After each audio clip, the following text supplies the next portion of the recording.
प्रधानमंत्री नरेंद्र मोदी अमेरिकी दौरे पर हैं। भारत के कूटनीतिक लिहाज से प्रधानमंत्री मोदी का अमेरिकी दौरा कई मायनों में खास है। आने वाले दिनों में भारत को समुद्र से लेकर आसमान तक मजबूत करने के लिए प्रधानमंत्री अमेरिका के साथ कुछ खास सैन्य समझौते भी करने वाले हैं। अब तक प्रधानमंत्री ने अमेरिका के राष्ट्रपति जो बाइडेन के साथ डिनर किया, साथ ही भारतीय मूल के वाइस प्रेसिडेंट कमला हैरिस के साथ लंच किया। प्रधानमंत्री नरेंद्र मोदी इकलौते ऐसे प्रधानमंत्री हैं जिन्होंने अमेरिकी कांग्रेस को दूसरी बार संबोधित किया है। ये दौरा प्रधानमंत्री का अमेरिका स्टेट विजिट यानी कि राजकीय दौरा है।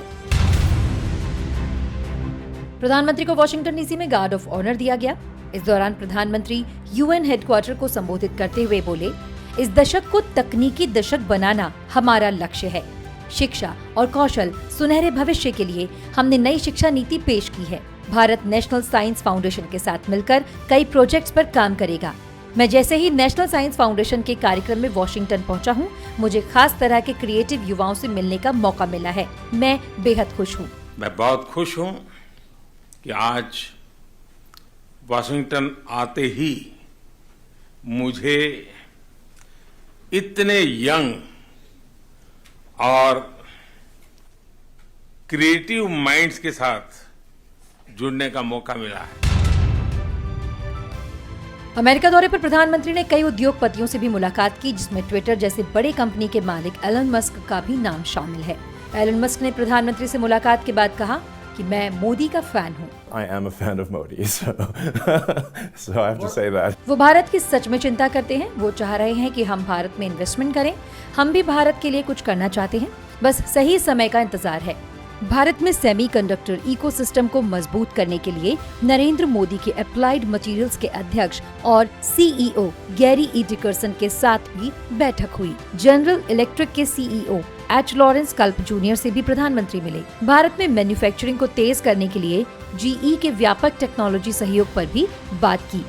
इसके अलावा प्रधानमंत्री ने जनरल इलेक्ट्रिक के सीईओ एच लॉरेंस कल्प जूनियर और माइक्रोन टेक्नोलॉजी के सीईओ से भी मुलाकात की।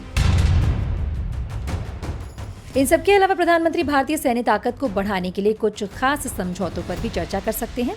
अगर भारत और अमेरिका के बीच ये समझौते सफल होते हैं तो भारत की सैन्य क्षमता बहुत तेजी से बढ़ जाएगी। ये तोप अरुणाचल प्रदेश और लद्दाख की सीमा पर तैनात है। अमेरिका ने इस तोप को अपग्रेड करने के लिए भारत को ऑफर किया है। अमेरिका इस तोप को भारत के साथ मिलकर बनाने की बात कर रहा है। ये समझौता भी भारत के सैन्य ताकत के लिहाज से बेहद खास है। स्ट्राइकर पूरी दुनिया की सबसे शक्तिशाली बख्तरबंद गाड़ी है। स्ट्राइकर को अमेरिका ने भारत के साथ बनाने का ऑफर दिया है। फरवरी 2023 में ये चर्चा थी कि अमेरिका स्ट्राइकर को बनाने की टेक्नोलॉजी भारत के साथ भी साझा कर सकता है। स्ट्राइकर की खास बात ये है कि ये सिर्फ 65.5 टन हल्की और असरदार बख्तरबंद गाड़ी है, जो कई टैंकों को तबाह करने की क्षमता रखती है। जनरल इलेक्ट्रिक F414 संभावना जताई जा रही है कि इस पर सबसे पहले मुहर लग सकती है। भारत तेजस के लिए इस इंजन को खरीद रहा है। भारत अमेरिका के इस समझौते में खास बात ये होगी कि इस इंजन को भारत में बनाया जाएगा। अमेरिका टेक्नोलॉजी ट्रांसफर के लिए सहमत हो चुका है। जनरल इलेक्ट्रिक को खरीदने का सौदा DRDO के अधीन आता है, तो ये सौदा DRDO के अधीन आने वाली एरोनॉटिकल डेवलपमेंट एजेंसी के साथ होगा। करीब 9 दिन पहले भारतीय रक्षा मंत्रालय ने $3 बिलियन खर्च कर इस ड्रोन को खरीदने की डील पक्की की थी।